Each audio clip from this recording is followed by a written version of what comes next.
All right, everyone, this is Nathan Lindorf with The Rational Independent. Welcome to my living room. We're trying out a few different filming options this week due to some inclement weather. For today's Reddit rant, we are digging into Vice News again. This article really drives home the distinction between left and right, frankly speaking. We have a few fault lines in our society. This is one of them. And the reporting on these fault lines really can be very revealing as we look at it. So let's dive in. Headline: leaked emails reveal just how powerful the anti-trans movement has become. So this is an article that relies very heavily on a cache of leaked emails from a North Dakota congressional representative, Republican, as long as with some lobbyists. They were strategizing and debating how to handle legislation, what bills to support, how to frame the bills that were being supported in 2019 and 2020. Working at the time with someone who had transitioned to a gender deviance and then transitioned back, had been a detransitioner. And so this person was supportive of their efforts, of the Republican efforts to try and curtail mutilation and castration that is an article of faith among those who support gender deviation. Since then, apparently, this person who transitioned and then detransitioned has transitioned again and shared this cache of emails with Vice News and with a bunch of other people who are pro-LGBT. So that's where this source comes from. And the drumbeat of the author, over and over, the theme of this article from the author, is that these statements are horrendous, but they had to be said in private years ago.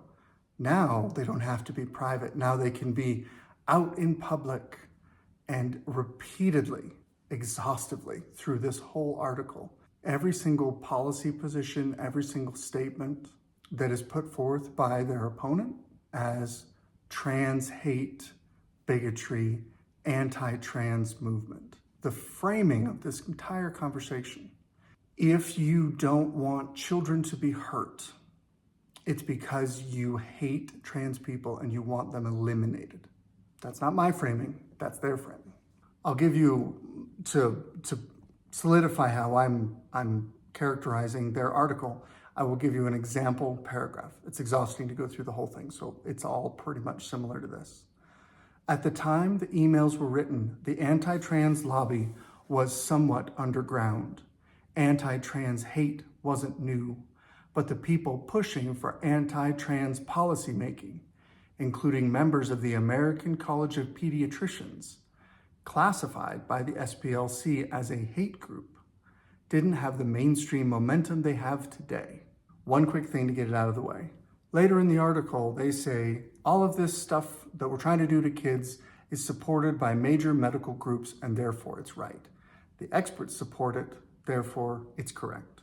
However, they're saying the American College of Pediatricians is a hate group. Do they really want to rely on experts, or do they only want to rely on experts who agree with them?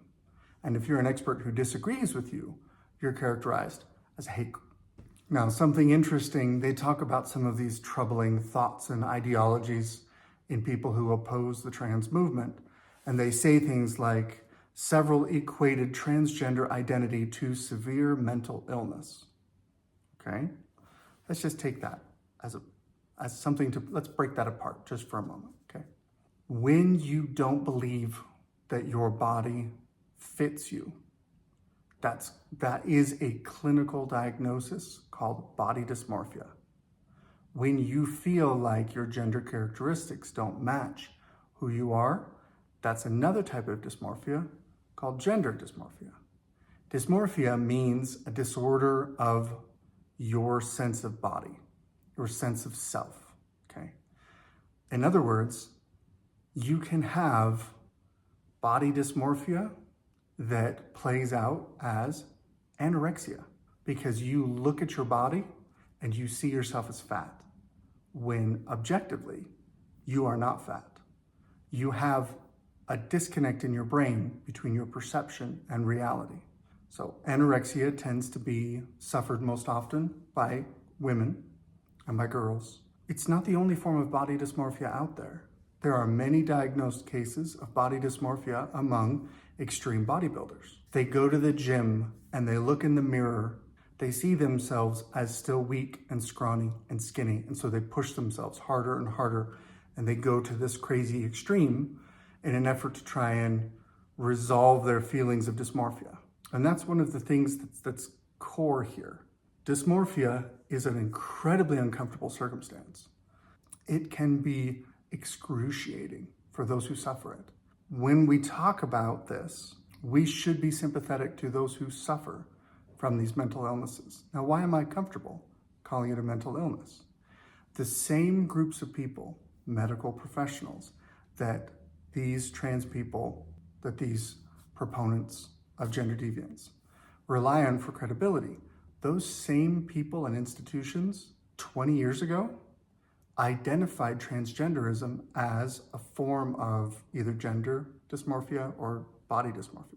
The mental condition, okay, the human condition doesn't change in a single generation. We are who we are, whether you believe in evolution or creation. The human body is, and when I have a kid and they grow up, they are fundamentally going to be the same as me. Now, maybe over hundreds or thousands of years, you start to see some differences in the way the human body develops and is built. I can't support the idea that somehow in the space of 20 or 30 years, suddenly humanity has changed. 25, 30 years ago, something that was correctly, I believe, categorized as a mental illness. Today, no, that's just normal and fine and should be supported. And here's why this is an important through line and an important kind of hill to battle on. If gender deviance is a form of mental illness, you have to treat it in a very particular way. If you're a paranoid schizophrenic and you go to a doctor and you say, please help me, I am terrified all the time and I don't have a great connection with reality. Okay? That's a very uncomfortable, very excruciating place to be. Does the doctor help them by saying, you're right, the radio is talking to you and it's sending you secret codes from the Nazis who are in the radio and trying to take over the world? You should definitely take that seriously. No practitioner in their right mind is going to look at someone who's suffering from a delusion, which dysmorphia essentially is a form of delusion. Look at someone who's suffering suffering a delusion and support them and help them by enabling the delusion. That is only going to make it worse. It's not compassionate.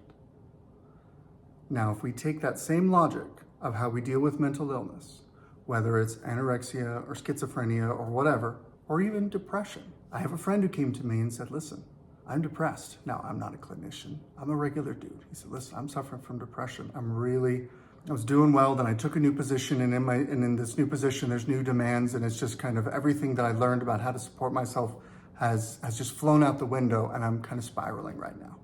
It's a very vulnerable, very heartfelt conversation. And as we talked about it, I wanted to support him. I wanted to see him succeed in what he was doing. I had to start from the position of your depression is not reality. The voice in your head that's telling you that everything's terrible, that you're worthless, that you're a failure, that everything's gonna fall apart and it's gonna be like this forever, that's not true.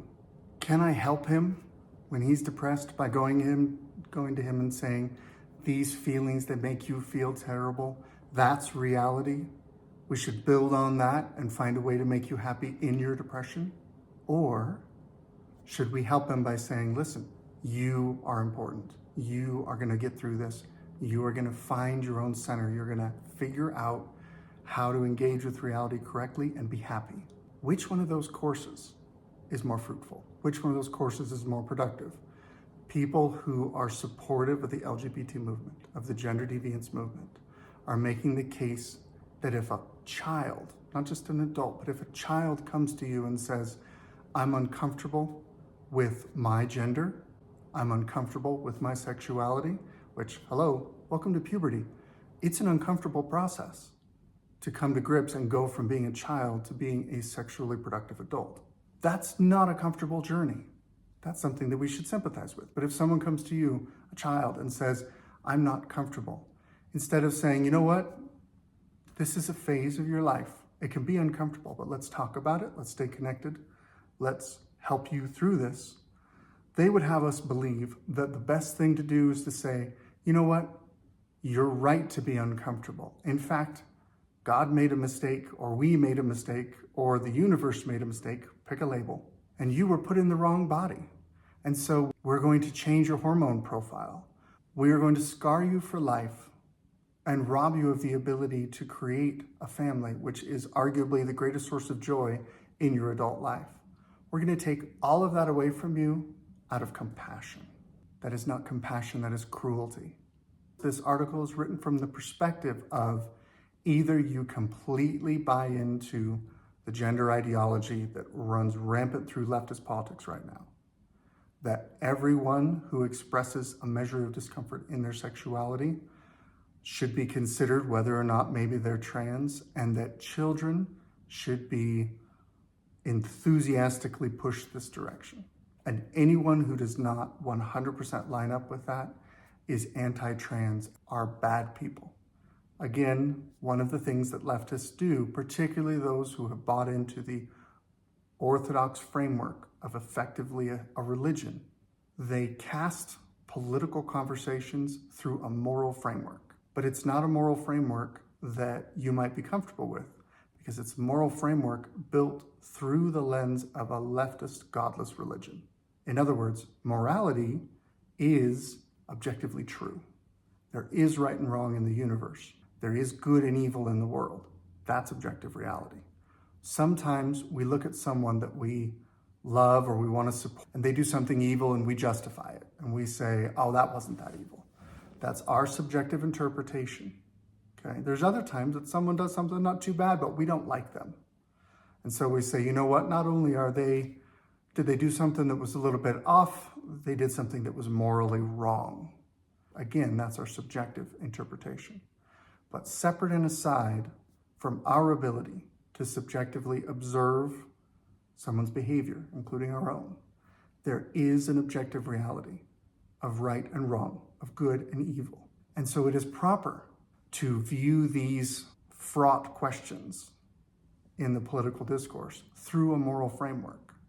But if you substitute an objective moral framework with a subjective one, which is what the left does, they've gone from, if it feels good, do it, which is the hippie movement, free sex, free love.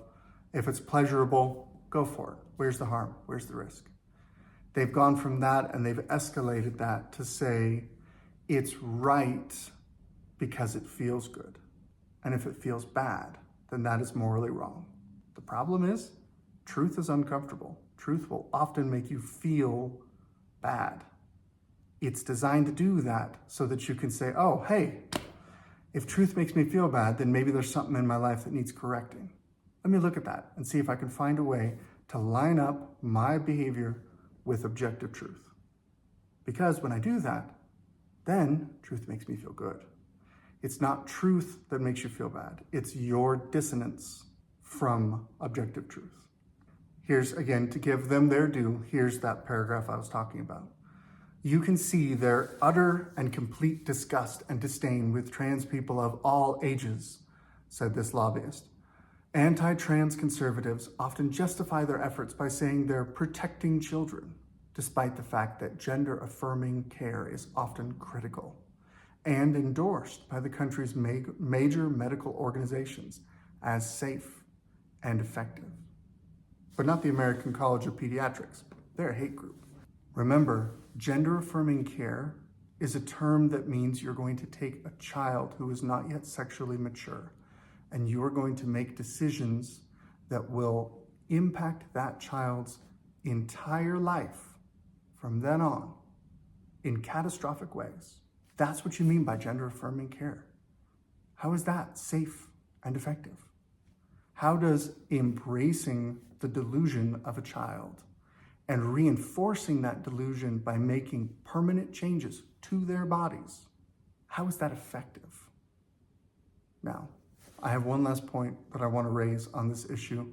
It's a realization I came to a couple of days ago, and this is a topic that requires very clear speech because it is both important and dangerous, and the stakes are high on this one.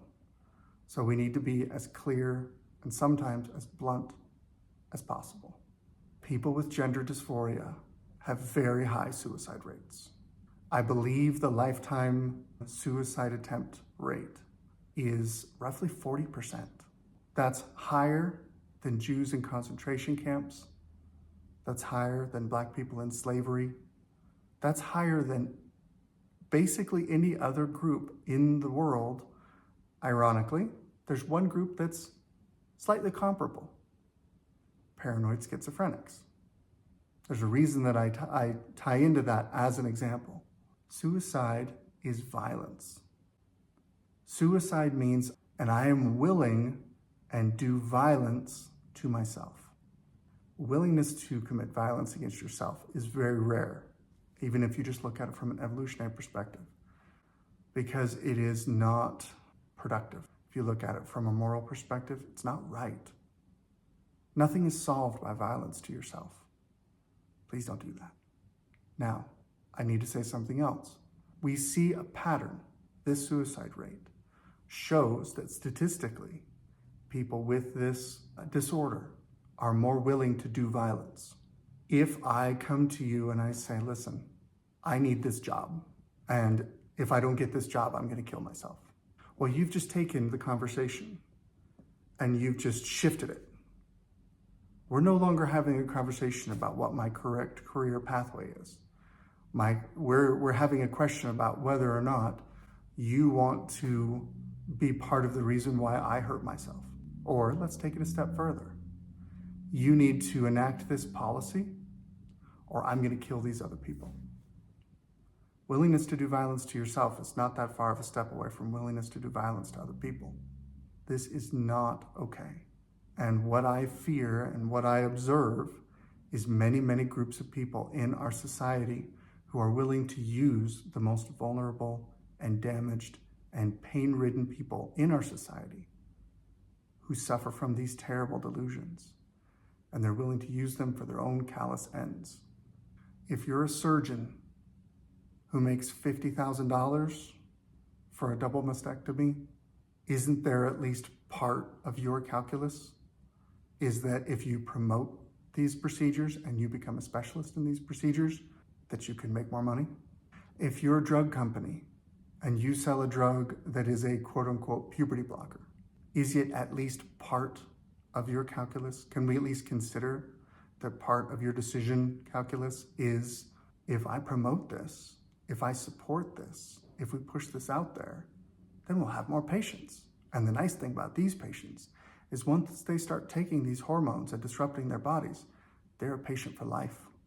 Are we allowed to consider that there's a profit motive in here?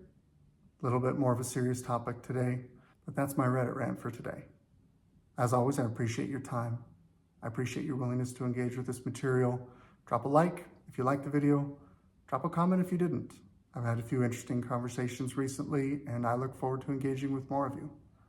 It's a wild, weird world out there. Good luck.